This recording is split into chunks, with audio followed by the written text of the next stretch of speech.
सभी श्रोताओं को मेरा प्यार भरा नमस्कार।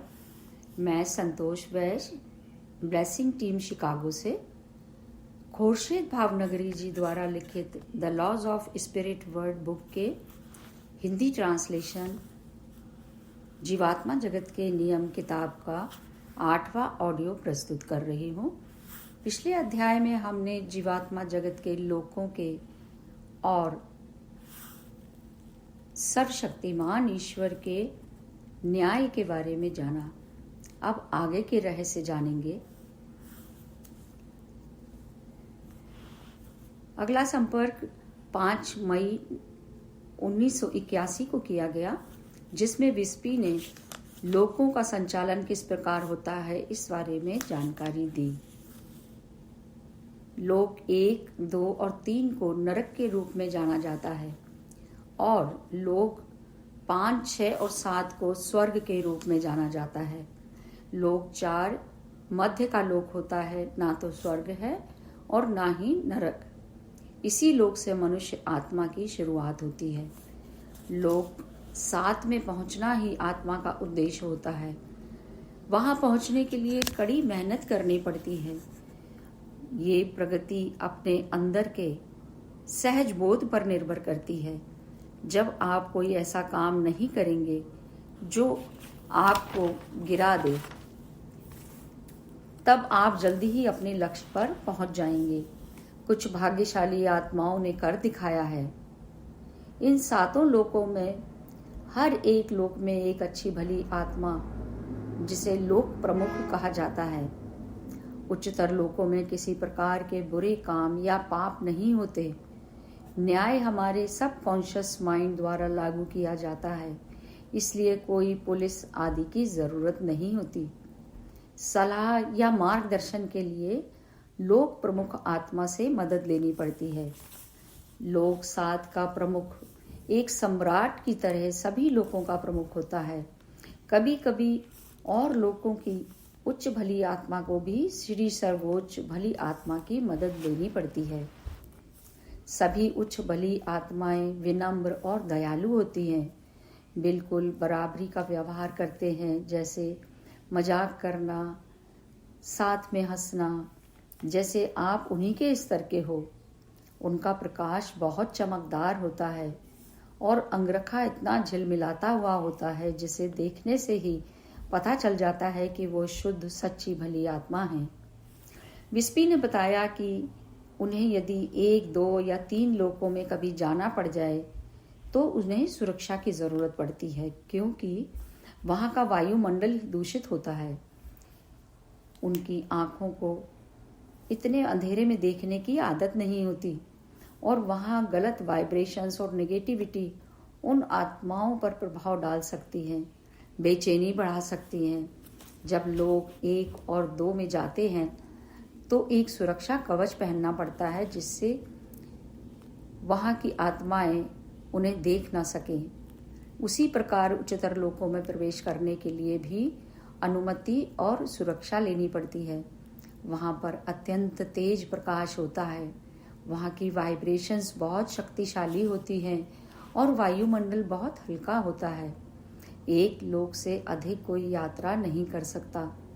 विस्पी और रतु ने यह भी बताया कि ईश्वर की कृपा से उन्होंने लोक 6 और फिर 1985 में वे लोक 7 में भी पहुंच गए थे। हालांकि किसी की मदद करने से या मार्गदर्शन करने से या ऐसी आत्मा को सुधारने जिसने सहायता के लिए पुकारा हो, वो निम्नतम लोकों में जा सकते हैं।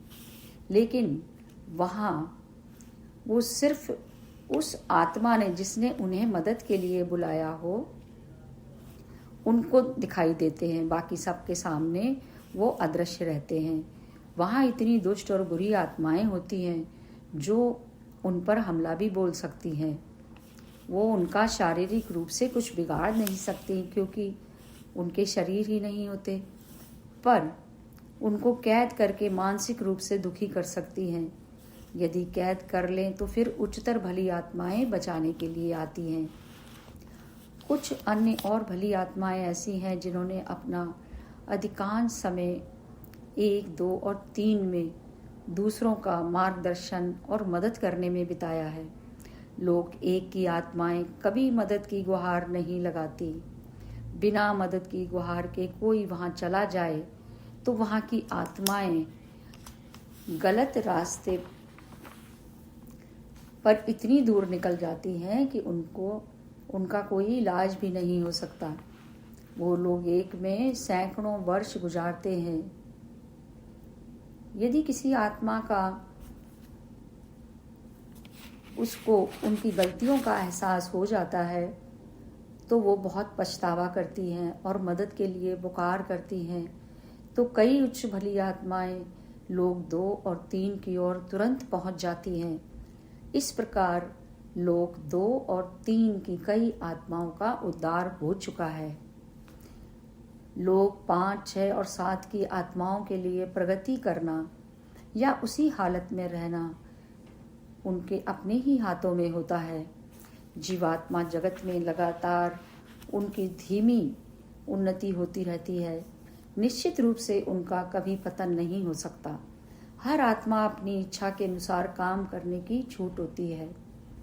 उन पर किसी प्रकार का दबाव नहीं होता।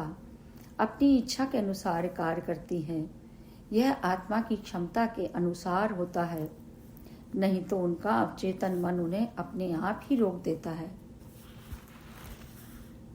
अब जानेंगे अगले संपर्क के बारे में जो 6 मई 1981 को हुआ, जिसमें विस्पी और रतु ने बताया कि मनुष्य की आध्यात्मिक प्रवृत्ति ही उसकी असली स्वरूप होती है। इस बारे में जानकारी दी। विस्पी और रतु बताते हैं कि हम लोगों को अपने अस्थायी घर या इस स्कूल रूपी पृथ्वी और अपने असली घर यानी जीवात्मा जगत में काफी लंबा जीवन व्यतीत करना पड़ता है। कोई भी पाप करने से पहले अच्छी तरह सोच लेना चाहिए कि एक दिन पृथ्वी से विदा होकर जीवात्मा जगत में तो जाना ही है। आपका अवचेतन मन या अंतरात्मा ही आपको उचित लोक में लेकर जाएगी और वहां से आपको उन्नति करनी होगी। इसलिए कभी भी अपने अवचेतन मन के विरुद्ध कुछ ना करें, यानी कि सबकॉन्शियस माइंड के विपरीत कोई काम नहीं करना चाहिए। जब आपकी आत्मा भौतिक शरीर को छोड़ती है तो वह ऊपर उठती है। वह भौतिक शरीर की तुलना में बहुत हल्की होती है। यदि आप लोग 5, 6 या 7 के लायक हुए तो आपकी सभी दुख, दर्द, तकलीफें भौतिक शरीर के साथ ही गायब हो जाते हैं। आपकी आत्मा जितनी भली होगी उतना ही आपका जीवात्मा शरीर हल्का और आकर्षक रंगों वाला होगा। कुछ ही मिनटों में आप सैकड़ों मील की दूरी तय कर सकते हैं। बुरी आत्माओं के शरीर भारी वजन वाले और विकृतियों से भरे होते हैं। पृथ्वी लोक में दुष्ट आत्माएं भी दिखने में खूबसूरत हो सकती हैं, पर जब वो जीवात्मा जगत में पहुंचती हैं तो उनका शरीर विकृतियों से भर जाता है। इसके विपरीत पृथ्वी पर किसी भली आत्मा का शरीर विकृतियों से भरा हुआ हो सकता है, पर जब वह जीवात्मा जगत में आता है तो उसका शरीर जीवात्मा शरीर पूर्ण और सुंदर हो जाता है। पृथ्वी पर आप किसी व्यक्ति को देखकर आप उसके बारे में फैसला नहीं कर सकते कि वो भली आत्मा है या बुरी आत्मा है, और यहाँ जीवात्मा जगत में आत्मा के गुणों को पहचानने में कोई मुश्किल नहीं होती, क्योंकि वो बहुत सुंदर बन जाती है वहाँ। उसके बाद अगला संपर्क किया गया 6 मई को, जिसमें रतु और विस्पी ने रुपहली डोरी के बारे में बताया। विस्पी बताते हैं कि आप पृथ्वीवासियों के लिए कई चीज़ों पर विश्वास करना काफ़ी कठिन हो जाता है। उदाहरण के लिए हम जीवात्मा हैं और पृथ्वी की आत्माएं हर दिन एक दूसरे से मिलती हैं। जब आप गहरी नींद में होते हैं तो अपने शरीर छोड़कर अपने बिछड़े प्रियजनों से मिलने एक निश्चित ऊंचाई पर पहुंचते हैं। उस समय आप अपने शरीर से एक चुंबकीय डोरी, जिसे रुपहली डोरी भी कहा जाता है, उसके द्वारा जुड़े रहते हैं। जब आपकी नींद अचानक टूटती है तो उसी डोरी के सहारे आप वापस शरीर में पहुंच जाते हैं। यह केवल तभी संभव होता है जब आपकी नींद गहरी और स्वप्नहीन होती है। आप लोगों को इसकी याद नहीं रहती, पर हम लोग यानी कि जीवात्मा जगत के लोग आपको विश्वास दिलाते हैं कि आपकी अपने प्रियजनों से लगभग रोज मुलाकात होती है। विस्पी और रतु ने स्पष्ट बताया कि आप केवल उन्हीं प्रियजनों से मिल सकते हैं जो आपको भी प्यार करते हों। उदाहरण के लिए पृथ्वी पर रहने वाली एक आत्मा कहती है कि वह उस प्रियजन से प्यार करती है, पर उसे जीवात्मा के आने पर लगता है कि वह उससे अब प्यार नहीं कर सकती, तो वह कभी उससे मिलने नहीं आएगी, क्योंकि वो अब पृथ्वी पर उस आत्मा से कोई संपर्क रखना नहीं चाहती। केवल वे प्रियजन ही आपस में एक दूसरे से मिलते हैं जो आपस में प्रेम करते हैं, भले ही वे माँ बेटा, पति पत्नी, पिता पुत्री या पिता और पुत्र या मित्र हों, पर उनके बीच में आपस में प्रेम होना बहुत जरूरी है। एक बात याद रखें, आप अपने प्रियजनों से मिलते हैं, इसलिए कभी उनके बिछड़ने का दुख ना करें, क्योंकि आपके दुख का उन पर भी प्रभाव पड़ता है और वो भी दुखी और उदास हो जाते हैं।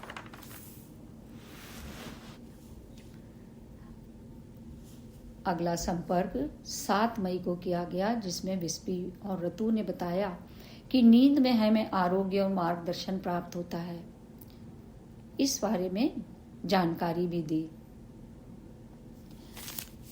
रतु ने बताया है कि जीवात्मा जगत आप और पृथ्वी से बहुत दूर है। ये पृथ्वी के चारों ओर घिरा हुआ है, पर उससे मीलों दूरी पर निम्नतर लोक पृथ्वी के सबसे करीब है, उससे आगे दूसरा लोक और फिर तीसरा आदि। यह आपकी गहरी और बिना सपनों की नींद पर निर्भर करता है कि आप अपने प्रियजनों से कुछ मिनट या कुछ घंटों में मिल सकते हैं। उस यात्रा के बारे में आपको कुछ भी याद नहीं रहता, पर उसके प्रभाव से आप अपनी समस्याओं से मुलाकात कर पाते हैं और अपने दुखों से उबरने की हिम्मत भी मिलती है। यहीं मैं अपनी वाणी को विराम देती हूँ। शेष आगे के ऑडियो में जानेंगे। आप सभी का सुनने के लिए बहुत बहुत धन्यवाद। Thank you, thank you, thank you.